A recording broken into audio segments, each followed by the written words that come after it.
Halo, perkenalkan nama saya Leni Lydia Rosvita Uli dengan NIM 19060500046. Baik, di sini saya akan membahas tentang strategi pengelolaan suatu lahan kering. Indonesia memiliki daratan sekitar 188,20 juta hektar area yang terdiri atas 148 juta hektar area lahan kering atau sekitar 78%. Lahan kering merupakan lahan yang tersebar luas dan dapat dimanfaatkan untuk pertanian. Namun tidak semua lahan kering dapat dimanfaatkan untuk lahan pertanian dikarenakan terdapat faktor pembatas seperti kemiringan lereng. Tingkat kemiringan lereng yang semakin curam dapat mempengaruhi jumlah dan kecepatan aliran permukaan sehingga sangat peka terhadap erosi serta menurunnya infiltrasi air di areal pertanaman. Umumnya ketersediaan air pada lahan kering berlereng cukup terbatas dan dominan berasal dari curah hujan.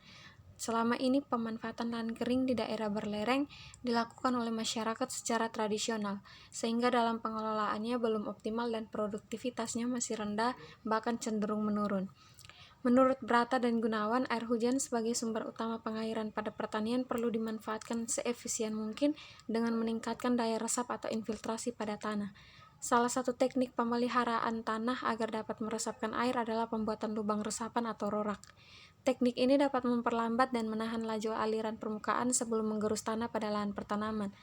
Penerapan lubang resapan yang dilengkapi mulsa dapat memperbesar laju infiltrasi karena dinding lubang yang dilindungi oleh sisa tanaman, sehingga penyumbatan pori makro pada dinding saluran dapat terhambat. Dengan demikian, maka upaya ini dapat mencegah atau mengurangi kemungkinan terjadinya erosi dan segala dampak negatifnya. Lahan kering yang berpotensial juga dapat menghasilkan bahan pangan yang cukup dan bervariasi. Bahan pangan yang dihasilkan dari lahan kering bukan saja hanya beras, tetapi juga jagung, sorghum, kedelai, kacang hijau, ubi kayu, ubi jalar, dan sebagainya yang juga dapat dibudidayakan kembali di lahan kering. Permasalahan dalam pengelolaan lahan kering bervariasi pada setiap wilayah, baik itu secara aspek teknis maupun sosial ekonomis. Permasalahan suatu lahan kering juga dapat terjadi dikarenakan beberapa faktor, yaitu yang pertama kesuburan tanah yang terganggu, ketersediaan air pertanian yang tidak mendukung, penggunaan dan ketersediaan lahan yang tidak memadai, dan yang terakhir adalah keragaman pada topografi. Pertanian lahan kering tidak memerlukan banyak air, seperti halnya budidaya padi sawah, sementara ketersediaan lahan kering juga masih sangat luas.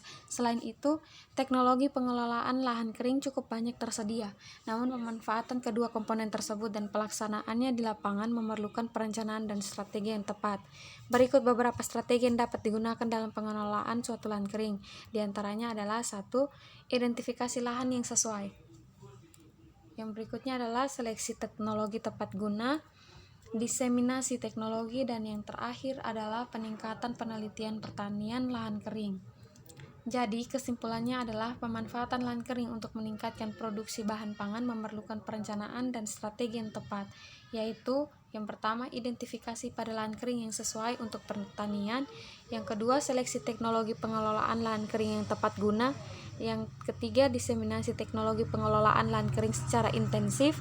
Dan yang terakhir adalah peningkatan penelitian pertanian lahan kering, terutama pada budidaya padi gogo, palawija, dan tanaman semusim lainnya dalam sistem usaha tani terpadu. Terima kasih.